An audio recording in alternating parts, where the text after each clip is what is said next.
A história que você irá escutar é uma maravilhosa história de vingança e romance. Por gentileza, se inscreva no canal caso goste da história e comente de que localização você assiste este vídeo. Obrigado por nos assistir.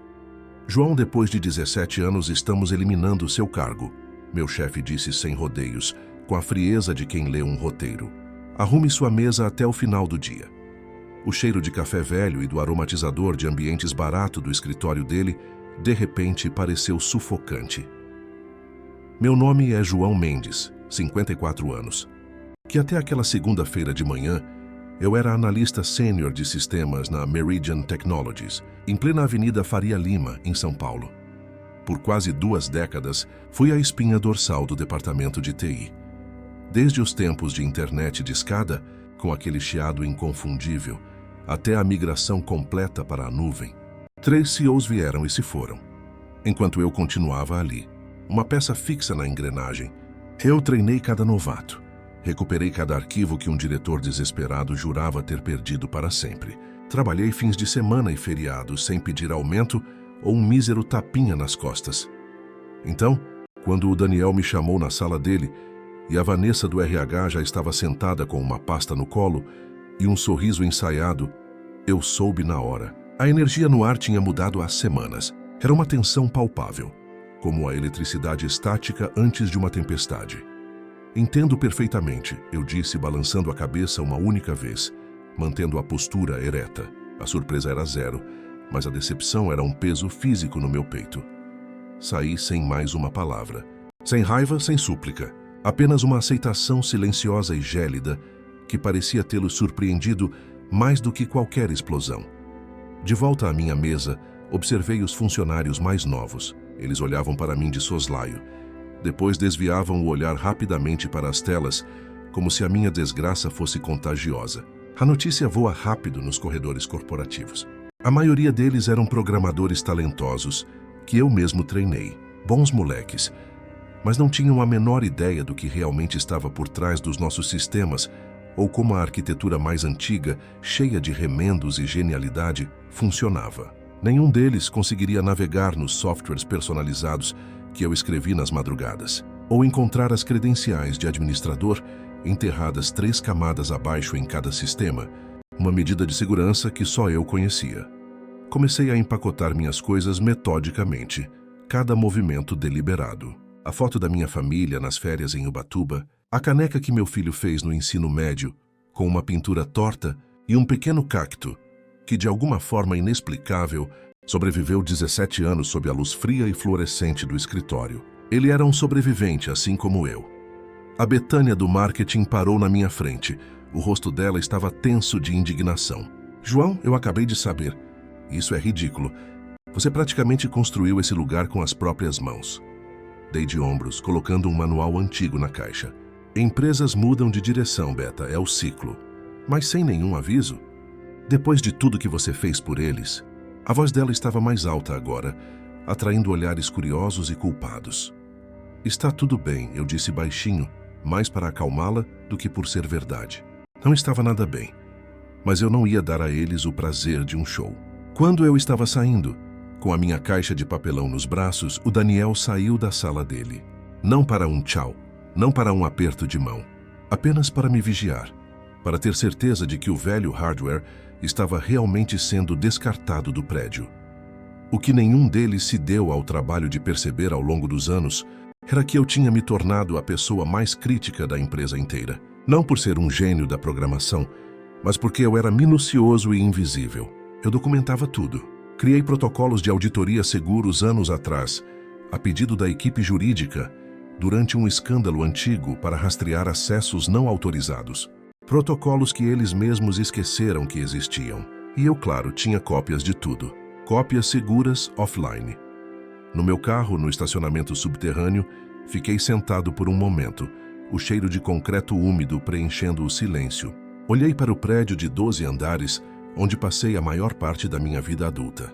O crachá de segurança que eu acabei de devolver tinha sido renovado 16 vezes. Liguei o motor e dirigi para o trânsito caótico de São Paulo. Eles não tinham a menor ideia. Quarta-feira ia ser divertida.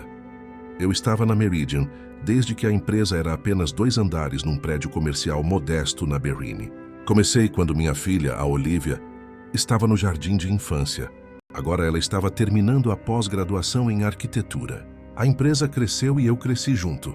Recusei ofertas de concorrentes que pagavam mais, porque a lealdade para mim era uma via de mão dupla. Ou assim eu pensava.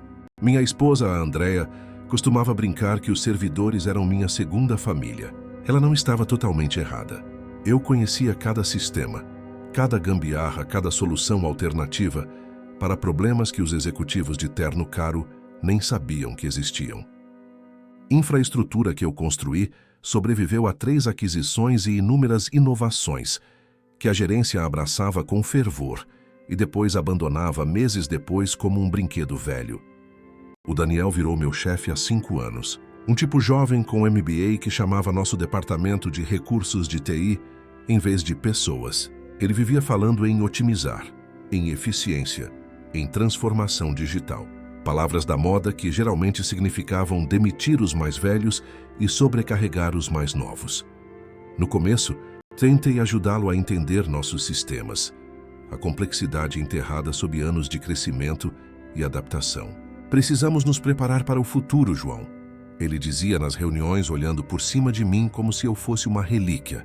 Há 6 meses, ele trouxe um consultor chamado Felipe Matos. Terno caro, aperto de mão firme, diploma de Stanford em destaque no LinkedIn. Eles se trancavam em salas de reunião por horas, falando baixinho quando eu passava. O cheiro de conspiração era mais forte que o do café. Há 3 meses, percebi que minhas permissões de acesso estavam sendo discretamente modificadas. Nada óbvio, apenas pequenas mudanças nos controles administrativos. Eu poderia ter reclamado, mas em vez disso, eu apenas observei e documentei cada alteração, cada acesso negado. Você parece distraído ultimamente. A Andrea disse uma noite enquanto estávamos sentados na varanda, o som distante da cidade ao fundo. Está tudo bem no trabalho? Balancei a cabeça, tomando um gole da minha cerveja. Só algumas mudanças. Nada que eu nunca tenha visto antes. Menti para protegê-la e talvez para me proteger também. Mas essas mudanças pareciam diferentes. Eu estava sendo deixado de lado nas reuniões. E-mails sobre atualizações críticas de sistema pararam de me incluir. Projetos que eu normalmente lideraria eram designados para a equipe mais nova, que depois vinha me pedir ajuda em segredo. Foi aí que eu encontrei um memorando para toda a empresa sobre iniciativas de modernização que nunca tinha sido compartilhado comigo. Ele descrevia uma reestruturação completa do departamento de TI sob uma nova liderança. Felipe Matos. Meu cargo, analista sênior de sistemas, nem sequer estava no novo organograma. No mesmo dia eu descobri outra coisa. Enquanto rodava uma verificação de segurança de rotina, daquelas que ninguém mais se dava o trabalho de fazer, notei padrões estranhos em nosso software financeiro. Transferências regulares, quase semanais, para um fornecedor que eu não reconhecia, o Apex Solutions Group. Uma busca rápida mostrou que a empresa tinha sido registrada no ano passado, com um endereço de caixa postal. Os pagamentos autorizados por alguém de alto escalão começaram pequenos, mas estavam crescendo a cada mês, como um tumor. Eu não falei nada. Apenas anotei, copiei os registros criptografados e continuei observando. Às vezes o cara quieto no canto vê tudo, precisamente porque todos acham que ele não vê nada. Na manhã depois de ser demitido, eu estava no meu home office, olhando para o meu notebook pessoal. Nenhum alarme me acordou. Nenhum trânsito na Marginal Pinheiros me esperava. Apenas o silêncio e o peso do que havia acontecido. A Andrea me trouxe café, colocando a xícara ao meu lado sem dizer uma palavra. Depois de 19 anos de casamento, ela sabia quando eu precisava de espaço. Vou no mercado, ela disse finalmente, quebrando o silêncio. Precisa de alguma coisa? Balancei a cabeça. Quando a porta da frente se fechou, eu destranquei a gaveta debaixo da minha mesa e peguei um pendrive, um dos vários que eu mantinha seguros. As políticas da empresa proibiam estritamente a remoção de dados. Mas anos atrás, quando a equipe jurídica precisou de um sistema de auditoria para rastrear ameaças internas, eu fui claro sobre a necessidade de backups externos, em caso de falha catastrófica do sistema. Eles assinaram a autorização e depois simplesmente esqueceram. Eu o pluguei e comecei a revisar os arquivos. E-mails internos criptografados, atas de reuniões que eu não deveria ter acesso, registros financeiros que funcionários normais nunca veriam. E lá estava. Um histórico completo de pagamentos para a Apex Solutions Group, quase 10 milhões de reais em 18 meses. A cadeia de aprovação levava diretamente ao nosso CFO, o Bruno Teles.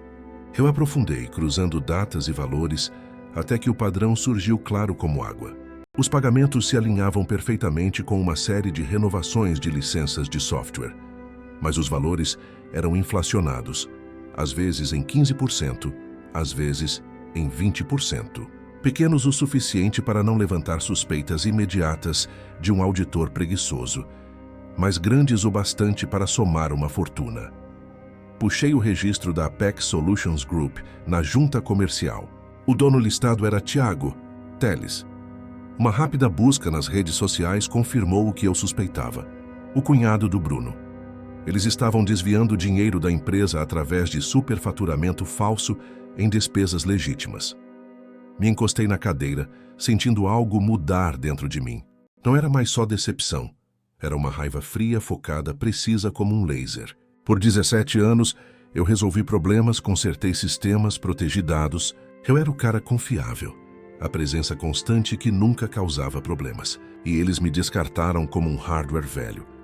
Meu celular vibrou com uma mensagem do Sérgio, um analista júnior que eu mentorei nos últimos 2 anos. Putz, João, fiquei sabendo de ontem. Que sacanagem o que fizeram. O Felipe Matos já está se mudando para sua sala. Eu larguei o celular sem responder. As peças se encaixavam agora.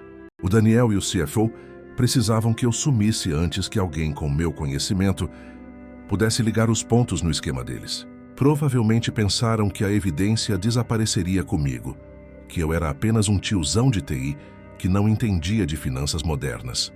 Abri meu e-mail e comecei a redigir uma mensagem para o conselho de diretores. Depois parei, o dedo pairando sobre o botão de enviar. Muito direto. Fácil demais de ser ignorado, como a acusação amarga de um funcionário ressentido. Eu precisava de poder de fogo, precisão cirúrgica. Uma maneira de expor a fraude que não pudesse ser ignorada ou encoberta. Apaguei o rascunho e comecei a fazer planos. Amanhã era quarta-feira, dia de reunião do conselho. As finanças trimestrais seriam apresentadas. Bônus milionários seriam aprovados. Momento perfeito. Fechei o laptop e fui para a janela da sala de estar, olhando para o bairro onde criamos nossos filhos e construímos nossa vida.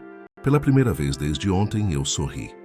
Na manhã de quarta-feira, sentei no meu carro do outro lado da rua da sede da Meridian, tomando um café de padaria e observando os funcionários entrarem. No banco do passageiro estava meu laptop, logado em um e-mail que eu criei anos atrás para testes de segurança. Parecia vir de um domínio interno da empresa, mas não era rastreável no diretório principal. Exatamente às 9h15, eu fiz meu primeiro movimento. Um e-mail para o Daniel com o assunto Irregularidades financeiras, revisão urgente necessária, e um resumo básico do que eu tinha encontrado sobre os pagamentos da Apex. Incluí detalhes suficientes para ser crível, mas mantive a conexão do cunhado fora da jogada. Era a isca. Se o Daniel estivesse envolvido, ele entraria em pânico. Se não, ele iria investigar. De qualquer forma, o caos começaria. Às 9h45, meu celular tocou. Era o número do Daniel. Deixei ir para a caixa postal. A mensagem dele era curta e ofegante. João, precisamos discutir seu e-mail imediatamente. Me ligue de volta. É urgente. Eu não liguei. Em vez disso, fui para uma cafeteria, liguei meu laptop e esperei, sentindo a adrenalina de uma partida de xadrez. Às 10h30, outro e-mail apareceu. Este da Vanessa, do RH. Sr. Mendes, recebemos uma comunicação preocupante que potencialmente viola seu acordo de demissão. Por favor, cesse todo o contato com os funcionários da Meridian e lembre-se de suas obrigações de confidencialidade. Qualquer comunicação futura pode resultar em ação legal. O tom era de ameaça, mas o conteúdo era de pânico. Então era assim que eles jogavam. Eu não tinha assinado nenhum acordo. Ao meio-dia, fui ao meu banco e acessei meu cofre.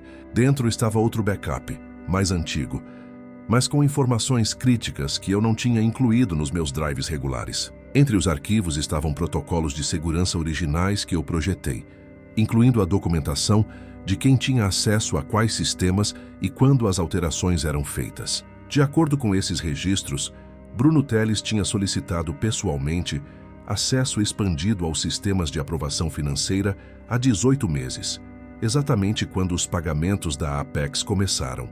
Era a arma do crime. De volta em casa, encontrei 3 chamadas perdidas: Daniel, Vanessa e agora Felipe Matos. Eu não esperava que ele se envolvesse tão rápido. Interessante. Verifiquei meu e-mail pessoal e encontrei uma mensagem do Sérgio marcada como urgente. João, eles estão dizendo que você enviou um e-mail maluco sobre fraude. O Felipe convocou uma reunião de emergência. Todo mundo está comentando. Eles estão cortando seu acesso a tudo, até ao que é histórico. O que está rolando? Pobre garoto. Pego no fogo cruzado. Eu enviei uma breve resposta. Não se envolva, Sérgio. Apenas observe e faça backup do seu trabalho. Às 15h, meu telefone fixo tocou. Um número que eu não usava para negócios há anos. Eu atendi, mas não falei nada. O silêncio era uma arma. João, é o Bruno Teles. A voz dele era firme, controlada, mas eu podia ouvir a tensão por trás dela. Deveríamos conversar sobre suas preocupações. Acho que houve um mal-entendido. É assim que você chama um desvio de 10 milhões? Eu perguntei a voz calma. Olha, períodos de transição são sempre difíceis. Se você tem perguntas sobre as finanças da empresa, existem canais adequados, como o conselho. Eu o interrompi.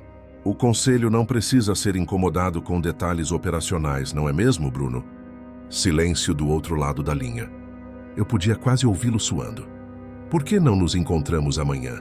Só você e eu. Podemos resolver isso de forma amigável. Desculpe, estou ocupado amanhã, eu disse. Além disso, acho que o conselho pode, na verdade, estar muito interessado na Apex Solutions Group e no seu cunhado, Tiago. O suspiro agudo dele me disse tudo. Cheque. Você está cometendo um erro grave, ele disse finalmente, a voz baixa e ameaçadora. Podemos resolver isso. Uma demissão generosa, referências, o que você precisar. Adeus, Bruno, eu disse e desliguei. Em 10 minutos, a Vanessa enviou um e-mail novamente. De repente, meu pacote de demissão havia dobrado de valor, com um acordo anexo, exigindo minha total confidencialidade sobre todos os assuntos da empresa, passados, presentes e futuros. Eles estavam em pânico agora, mas ainda pensavam que estavam lidando com uma simples tentativa de chantagem por um funcionário demitido. Eles não tinham ideia da profundidade do buraco em que estavam. A manhã de quinta-feira trouxe clareza e confirmação. Passei a noite inteira vasculhando anos de dados, ligando pontos que eu tinha ignorado antes. O esquema da Apex não era o primeiro projeto de contabilidade criativa do Bruno. 3 anos atrás, pouco depois de ele se tornar CFO, outro padrão surgiu. Taxas de consultoria para uma empresa chamada Lakeside Business Solutions. Nome diferente, mesmo jogo. Notas fiscais inflacionadas por serviços que eram parcialmente ou nunca realizados. Eu rastreei o registro da Lakeside. Este levava a Patrícia Teles, a esposa do Bruno. A mulher era aparentemente CEO de uma empresa que não tinha site, nenhum funcionário e um endereço de escritório virtual. Mas a grande revelação veio quando eu mergulhei nos arquivos de e-mail criptografados. O Daniel não apenas estava ciente desses arranjos, ele tinha ajudado a facilitá-los. Em troca, seu departamento recebia aumentos de orçamento enquanto outros enfrentavam cortes. Ele foi trazido especificamente porque o diretor anterior começou a fazer perguntas sobre os gastos de TI. Até mesmo Felipe Matos estava conectado. Sua consultoria foi contratada por um processo incomum que ignorou os canais de compras normais. Seu verdadeiro papel não era modernizar a TI, era eliminar a única pessoa que poderia notar os padrões financeiros. O esquema era elegante em sua simplicidade. Criar fornecedores de fachada que pareciam legítimos, aprovar pagamentos inflacionados e dividir a diferença. Já que serviços reais estavam sendo fornecidos, apenas com preços superfaturados, os auditores que procuravam por cobranças completamente fraudulentas não perceberiam. Ao longo de 3 anos, eles desviaram quase 22 milhões de reais.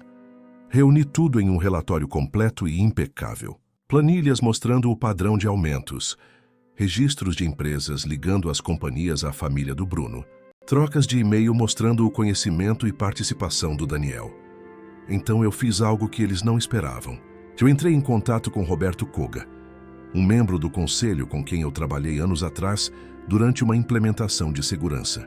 Ele estava semi-aposentado agora, mas ainda comparecia às reuniões trimestrais. Era da velha guarda, um homem que valorizava a honra. João Mendes, ele disse atendendo no segundo toque, a voz grave e inconfundível. Há quanto tempo? Fiquei sabendo que você saiu da Meridian. Não por escolha, eu respondi. Roberto, eu preciso de 15 minutos do seu tempo. É importante. Houve uma pausa. Eu podia imaginá-lo do outro lado, avaliando a situação. Isso é sobre por que o Bruno e o Daniel estavam juntos, parecendo dois fantasmas. A reunião do conselho de ontem foi tensa. Provavelmente, eu disse. Ele deu uma risada seca. Sempre achei que você sabia onde os esqueletos estavam enterrados, João. Onde podemos nos encontrar? 1 hora depois, estávamos sentados em um banco no Parque Ibirapuera, a poucos quilômetros da sede. Eu entreguei a ele um envelope selado, contendo um resumo impresso e um pendrive. Isso é tudo, eu disse. Datas, valores, conexões. Não estou procurando meu emprego de volta. Não estou procurando dinheiro. Eu só quero que as pessoas certas saibam o que fizeram com a empresa que ajudei a construir. O Roberto me estudou com seus olhos experientes. Por que veio até mim? Porque você realmente lê os relatórios de auditoria. Eu te observei nas reuniões. Você faz as perguntas difíceis. Ele balançou a cabeça lentamente. Há uma reunião de emergência do conselho amanhã de manhã. Revisão do Comitê de Finanças. Momento conveniente, João. Ele disse, guardando o envelope no bolso interno do paletó. Se isso for verdade, haverá sérias consequências. Eu estou contando com isso. Quando eu estava voltando para o meu carro, meu celular vibrou com uma mensagem da Andréa. Alguém chamado Felipe Matos veio aqui em casa te procurar. Disse que era urgente. Eu disse que você estava fora. Eles estavam ficando desesperados. Bom, naquela tarde eu recebi ofertas de emprego de 2 empresas concorrentes, ambas para cargos bem acima do meu anterior, ambas oferecendo bônus de contratação substanciais. A notícia sobre minha disponibilidade repentina tinha se espalhado. Ignorei-os por enquanto. Isso não era sobre encontrar outro emprego, era sobre terminar o que eles tinham começado. Naquela noite, usando credenciais de emergência que deveriam ter sido revogadas, mas não foram, uma transição de TI desleixada do Felipe, eu acessei o servidor de e-mail da empresa pela última vez e agendei uma mensagem para ser entregue a cada membro do conselho às 8 horas da manhã seguinte. O assunto era simples. Antes de aprovarem os bônus do segundo trimestre, leiam isso. Anexado estava meu relatório completo. Cheque mate. A manhã de sexta-feira amanheceu clara e brilhante. Eu estava sentado na minha varanda com café, observando o bairro acordar. Nenhum despertador, nenhum trajeto, apenas a doce e tensa espera. Exatamente às 8 horas, meu e-mail agendado entregou sua carga aos membros do conselho. Às 8h17, meu telefone começou a tocar sem parar. Números que eu não reconhecia. Provavelmente assistentes de membros do conselho desesperados para me encontrar. Deixei todas as chamadas irem para a caixa postal. Às 9h, a reunião de emergência do comitê financeiro começaria. O Roberto Koga estaria lá com minha documentação em mãos, observando as reações enquanto meu e-mail era descoberto e discutido. Eu gostaria de ser uma mosca naquela parede. Às 9h32, o Sérgio me mandou uma mensagem. A Polícia Federal está aqui. O Bruno e o Daniel estão sendo interrogados em salas de reunião separadas. O Felipe está com cara de doente no canto do corredor. O que você fez? Eu não respondi. As engrenagens estavam girando exatamente como eu tinha previsto. Às 10 horas, a advogada-geral da Meridian ligou. Ao contrário dos outros, eu atendi essa. Senhor Mendes, aqui é Patrícia Graves, do jurídico. Precisamos que o senhor venha imediatamente para discutir as informações que forneceu ao conselho. Estou disponível por telefone. Eu respondi calmamente. Isso realmente exige uma discussão presencial. Não, não exige, eu a interrompi. Tudo o que eu sei está nesse relatório. Tudo o que eu tenho Já está em backup em vários locais seguros e com instruções para serem liberados caso algo aconteça comigo. Se algo acontecer comigo ou com minha família, cópias adicionais vão para a CVM, a Receita Federal e 3 grandes veículos de notícias. Um silêncio pesado e calculado.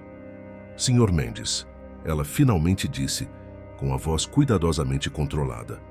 O Conselho está levando isso extremamente a sério. Eles já colocaram vários executivos em licença administrativa. Eles gostariam da sua cooperação. Eu cooperei totalmente ao fornecer a documentação completa. Minha parte está feita. Depois que ela desligou, eu dirigi para um restaurante em Embu das Artes, sem sentido ser facilmente encontrado hoje. Durante o almoço, as notícias começaram a pipocar em sites de negócios. Executivos da Meridian Technologies, sob investigação por irregularidades financeiras. Nenhum nome ainda, mas isso viria. Às 14 horas, Roberto Koga ligou. É um banho de sangue, ele disse sem rodeios. O Bruno confessou quando o confrontamos com suas evidências, tentando fazer um acordo, culpando o Daniel por pressioná-lo.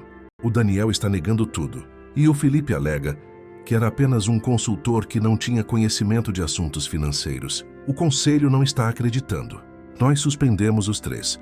Os contadores forenses estão chegando na segunda-feira.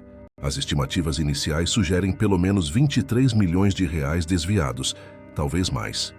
Eu acenei para mim mesmo. Eu tinha chegado perto. O Conselho quer falar com você, Roberto continuou, sobre voltar. Não apenas para seu antigo cargo. Eles estão criando um novo cargo de chefe de segurança da informação, respondendo diretamente ao Conselho.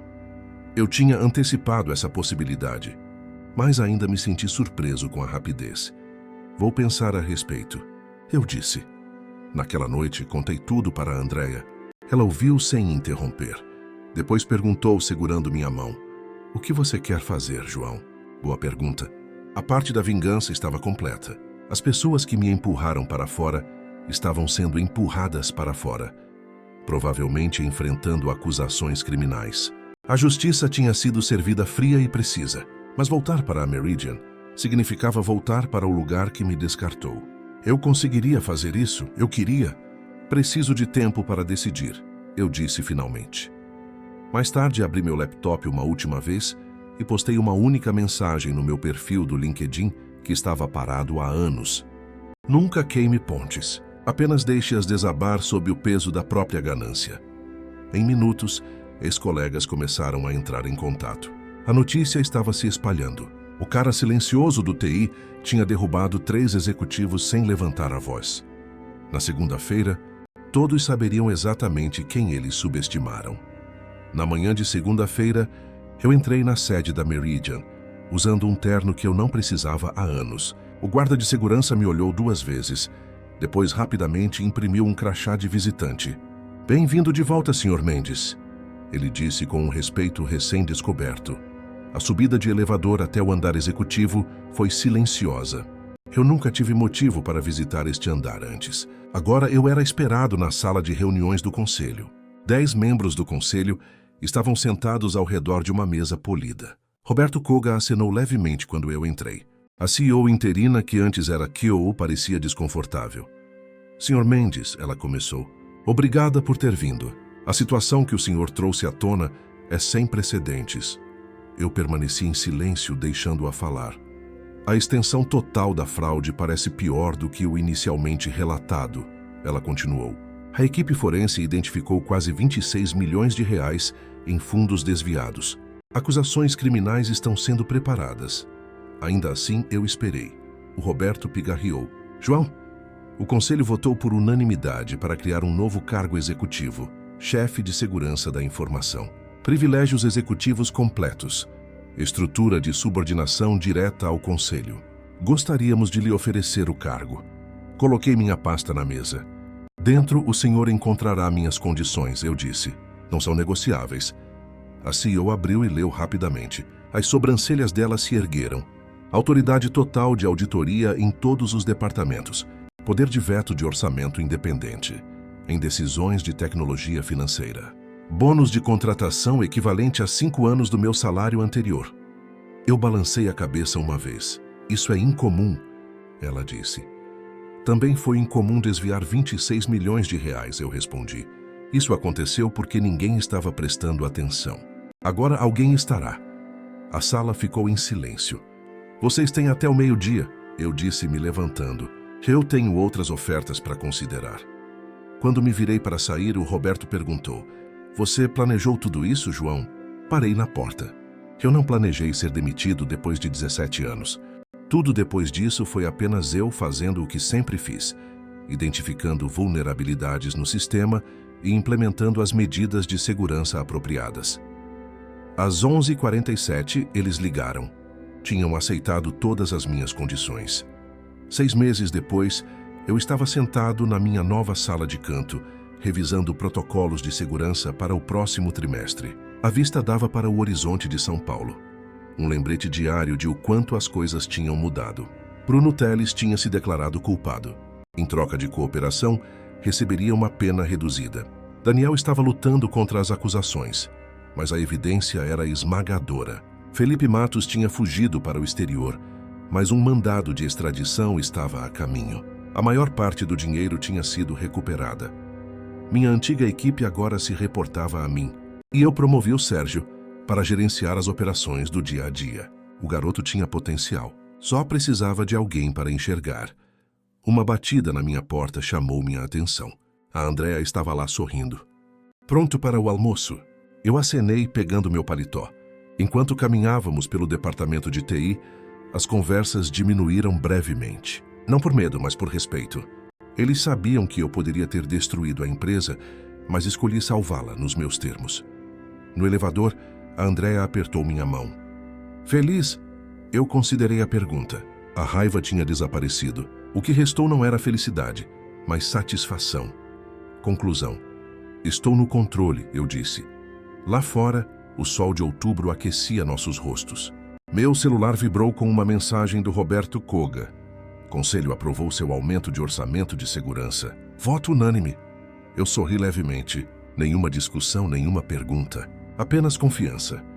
A Andréa notou minha expressão. O que foi? Nada, eu disse, guardando o celular. Só pensando em pontes. Algumas desabam sob o próprio peso. Outras, depois de serem reparadas, se tornam mais fortes do que jamais foram. Desta vez eu a tinha construído da forma certa, com aço e concreto.